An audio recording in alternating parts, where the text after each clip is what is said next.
बापू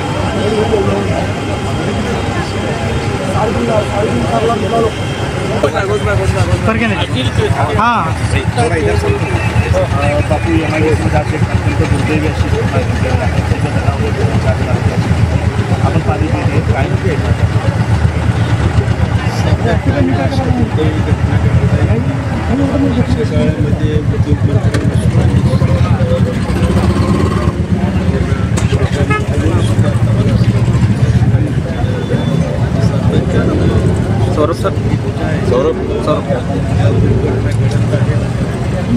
तरी रस्त्याची दुर्दशा आहे। तात्काळ अग्निशमनाच्या गाड्यासुद्धा त्या ठिकाणी दुर्घटना घडते, त्या ठिकाणी जाऊ शकत नाही। सुद्धा रस्ते आणि मुख्यमंत्री महोदयांना सुद्धा या बाबतीमध्ये रस्ते चांगले करून द्यावेत, रुंदी जास्तीत जास्त।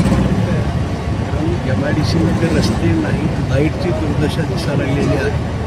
मला विद्युत विभाग, ऊर्जा विभाग, महापालिका सर्वच विभागांनी याच्यावर चिंतन करायची गरज आहे।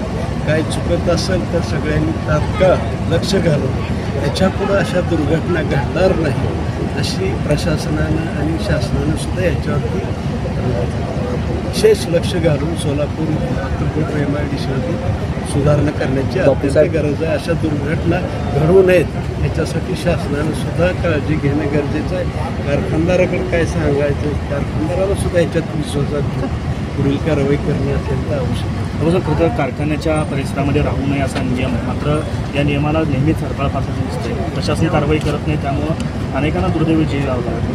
यावरती कारवाई होणं गरजेचं आहे। मुळात मुख्यमंत्री असतील, उद्योगमंत्री असतील, ऊर्जामंत्री असतील, नगरविकास मंत्री असतील, ह्या सर्वांनी एकत्र येऊन या ठिकाणी सातत्यानं दुर्घटना का घडत आहे याचा शोध लावून त्याच्यावरती उपाय करणं गरजेचं आहे। आणि ह्याच्यापुढं अशा दुर्घटना होणार नाही ही शासनाची नामुष्की आहे, मलाही कळतं, परंतु असं होऊ नये याच्यासाठी सर्वांनी मिळून काळजी करणं गरजेचं आहे।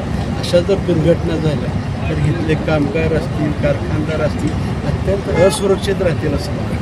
बापूसाहेब, महानगरपालिकेचे कर्मचारी उशिरा आले, या ठिकाणी अग्निशमन दलाच्या गाड्या ज्या ते उशिरा आल्या असा नातेवाईकांचा आरोप आहे। महापालिकेच्या आयुक्तांनी करणारे अधिकारी असतात त्याच्यावरती कडक कारवाई होणं अत्यंत गरजेचं आहे। ओके बापू।